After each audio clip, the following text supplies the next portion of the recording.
Le secret qui avait brisé un homme, et révélé un héros. Idriss avait 14 ans, mais ses yeux portaient déjà la fatigue d'un adulte.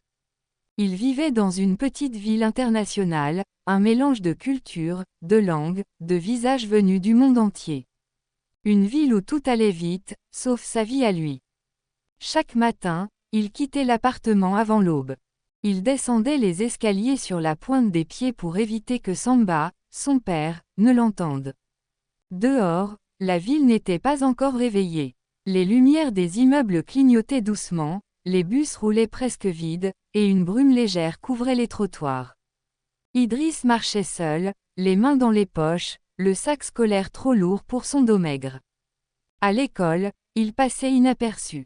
Les autres élèves parlaient plusieurs langues, riaient fort, débattaient, vivaient. Lui, il observait. Il se mettait toujours au fond de la classe, près de la fenêtre, comme s'il cherchait une issue vers un autre monde. Les professeurs disaient de lui: il est brillant, mais on dirait qu'il se cache. Oui, il se cachait, parce que chez lui, il n'existait presque pas. Samba, son père, le regardait comme un intrus, comme une présence non invitée, comme quelqu'un qui n'aurait jamais dû naître. C'était sa vie, et il pensait que c'était normal. Il ne savait pas encore que sa vie allait exploser. La colère d'un homme détruit. Un soir, Samba rentra du travail avec un visage fermé, presque défiguré par la rage. Il avait les yeux rouges, non pas de larmes, mais de rancœur accumulée. Il jeta son manteau au sol, écrasa une chaise du pied.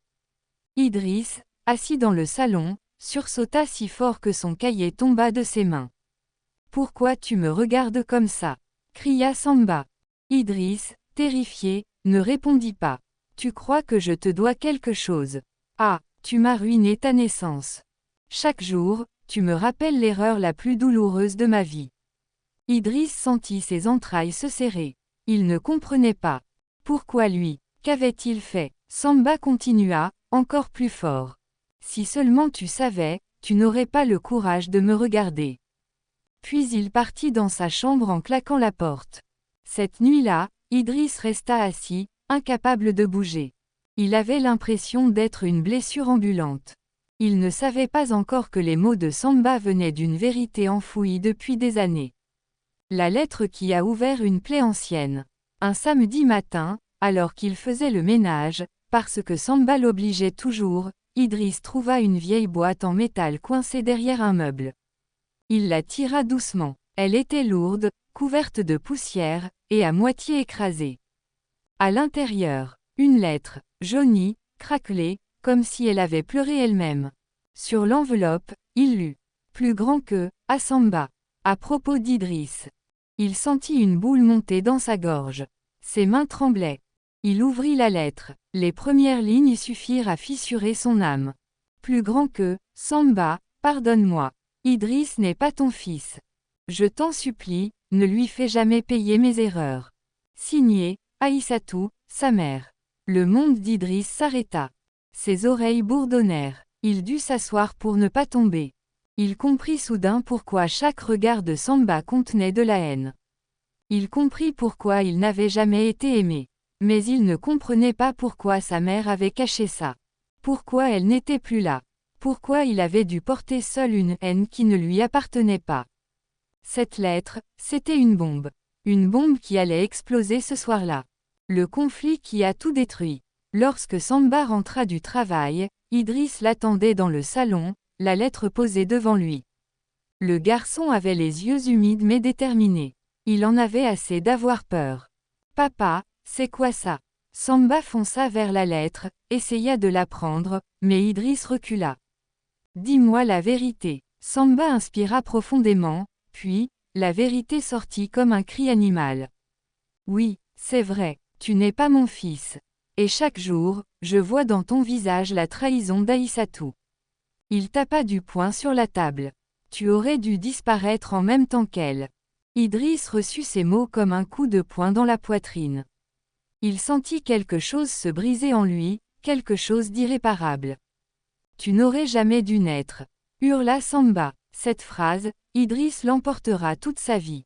Il prit son manteau, sortit dans la nuit froide sans se retourner. Il marchait vite, puis courait, comme s'il fuyait un incendie. Ce soir-là, Idriss n'était plus un enfant. Il était un cœur brisé. La pluie tombait en torrent. La ville scintillait sous les lampadaires comme un décor tragique. Idriss marcha longtemps, sans savoir où aller. Il traversa des rues, des parcs, des carrefours, le visage trempé, les vêtements collés à sa peau. Les voitures passaient, mais il n'entendait plus rien. Il n'entendait que les mots. Plus grand que, tu n'aurais jamais dû naître. Il arriva finalement sur un pont très haut, que la ville appelait le pont des âmes perdues, un endroit où les gens venaient réfléchir quand la vie les dépassait. Idriss s'approcha du bord. Ses doigts tremblaient. Son souffle était court. La pluie brouillait sa vision, mais il voyait une seule chose. La fin de la douleur. Il monta sur la rambarde. Un pas. Encore un. Son cœur battait si fort qu'il croyait qu'il allait exploser. Puis une voix douce, presque un murmure, brisa le silence. Idriss, ne fais pas ça, mon fils. Il tourna la tête. C'était Mariama, la voisine. Elle tenait un parapluie, son visage rempli d'une inquiétude profonde. Descends, s'il te plaît. Je suis là. Cette phrase lui sauva la vie. Mariama s'approcha lentement, comme si un mouvement trop brusque pouvait faire tomber Idriss du pont. Elle posa son parapluie au sol, leva les mains doucement. Idriss, regarde-moi. Tu n'es pas seul. Tu ne l'as jamais été. Le garçon avait les jambes tremblantes. Son souffle était saccadé. Pourquoi je suis né, si c'est pour souffrir? Murmura-t-il. Mariama sentit son cœur se déchirer. Elle s'avança encore. Tu es né parce que le monde avait besoin de toi. Tu es né pour écrire une histoire que tu ne connais pas encore. Elle tendit la main. Descends, mon fils. Viens dans mes bras. Laisse-moi t'aimer là où Samba t'a blessé. Les mots pénétrèrent Idriss comme une lumière dans une maison obscure. Jamais personne ne lui avait parlé avec autant de douceur. Il descendit doucement de la rambarde. Et Mariama le serra contre elle sous la pluie battante. Ce soir-là, Idriss ne rentra pas chez lui. Il suivit Mariama dans son petit appartement chaleureux, rempli d'odeurs de thé et de savon, un endroit où personne n'avait jamais crié depuis des années. Il dormit pour la première fois sans peur. Le lendemain matin, Mariama convoqua les voisins, les anciens, les commerçants, les femmes du quartier. Tout le monde se retrouva sous le grand manguier au centre de la place. Les regards étaient graves, quelque chose de sérieux se préparait. Samba arriva en courant, furieux. Où est Idriss? Vous croyez que vous pouvez me voler mon fils? Mariama le fixa droit dans les yeux. Tu l'as rejeté, Samba. Tu l'as détruit. Cette nuit, tu as failli le perdre pour toujours. Un murmure choqué parcourut la foule. Comment ça? Que s'est-il passé? Idriss voulait sauter du pont. Lança Mariama. Et c'est ta faute. Samba perdit ses couleurs. Il recula d'un pas. Mariama continua. Un enfant n'est pas une punition. Ce n'est pas parce que tu as été blessé que tu dois blesser à ton tour. Les voisins acquiescèrent. Même les anciens, qui d'habitude prenaient la défense des pères, baissèrent les yeux. Pour la première fois, Samba se retrouva face à sa propre honte. Un bruit de moteur retentit. Une voiture se gara près de la foule. Une femme descendit, essoufflée, les yeux remplis de larmes avant même de parler. C'était Aïssatou, la mère d'Idriss. Elle s'avança, tremblante, cherchant son fils du regard. Quand elle aperçut Idriss dans les bras de Mariama, elle éclata en sanglots. Elle courut vers lui, se jeta à genoux, serra ses mains. Idriss, mon fils, pardonne-moi. Je ne t'ai jamais abandonné. Je t'ai laissé avec Samba parce que je croyais qu'il allait t'aimer. Je voulais te protéger, mais je t'ai blessé sans le vouloir. Idriss, bouleversé, demanda d'une voix brisée. Pourquoi tu ne m'as pas dit la vérité? Aïssatou répondit, en pleurant encore plus fort. Parce que ton vrai père est mort avant ta naissance. Et Samba m'a accepté malgré tout. Je croyais qu'il serait fort. Je me suis trompée. La foule retint son souffle. Aïssatou se tourna vers Samba. Tu n'as pas seulement trahi mon fils, tu t'es trahi toi-même. Samba baissa la tête. Pour la première fois, il semblait minuscule. Après cet événement, la vie d'Idriss changea complètement. Mariama devint sa famille d'accueil, Aïssatou reprit sa place de mère, et les voisins devinrent une grande chaîne de protection autour de lui. Idriss retourna à l'école avec un nouveau regard.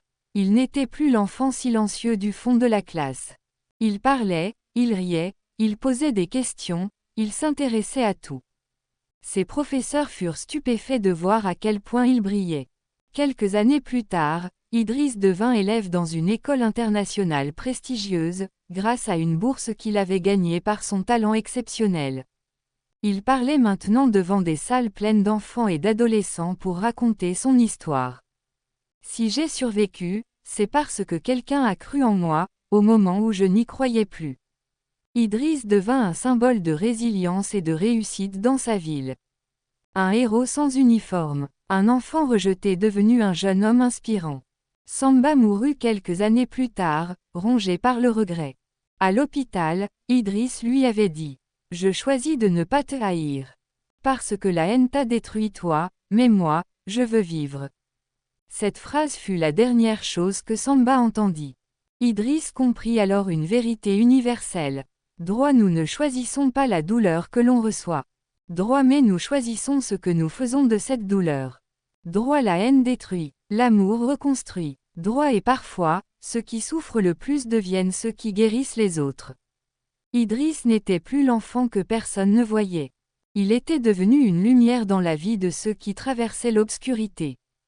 Feu, si cette histoire t'a touché, écris juste « Force cœur rouge » dans les commentaires. L'histoire d'Idriss nous rappelle une vérité forte. Droit, on peut naître dans la douleur, mais renaître dans la lumière. Droit, personne n'a le droit d'éteindre une destinée. Bulle de parole, partage en commentaire. Selon toi, qu'est-ce qui sauve le plus un enfant? L'amour, le courage, la vérité. Votre avis compte énormément, j'en lis chaque mot. Si tu veux plus d'histoires puissantes comme celle-ci, droit, abonne-toi maintenant et active la cloche alarme. La suite arrive bientôt.